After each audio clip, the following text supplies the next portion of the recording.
China warns Taiwan and human rights remain among its red lines after Trump-Xi talks. China has called for the U.S. to avoid crossing four sensitive, red lines, in order to keep the two countries' relations on track following a high-stakes meeting between leaders Xi Jinping and Donald Trump last week. Taiwan, democracy and human rights, political path and system, and right to development are China's four red lines, China's ambassador to the U.S. Xie Feng said during a virtual address to American and Chinese businesspeople in Shanghai on Monday. "We hope the U.S. side will avoid crossing them and causing trouble," he said.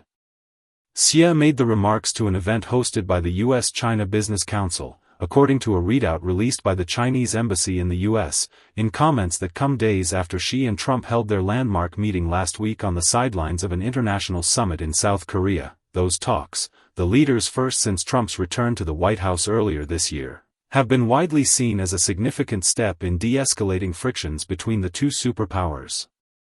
Now, keeping those relations on track would require both sides to respect each other's core interests and major concerns, said Xie, adding that the pressing priority was to follow up on the consensus reached between the two presidents. "It would be unacceptable to say one thing but do another, 'cause any new disruption makes zero-sum calculations," he said.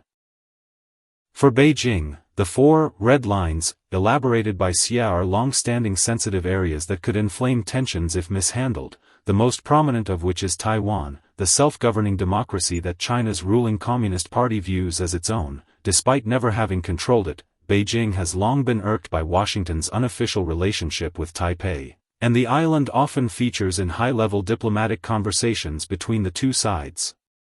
Trump on Sunday told CBS 60 Minutes that the subject did not arise during the meeting last week. Beijing has in the past bristled at what it sees as U.S. efforts to interfere in China's domestic affairs, including American officials voicing concerns about limits to freedoms of expression within China's tightly controlled political system and alleged human rights violations.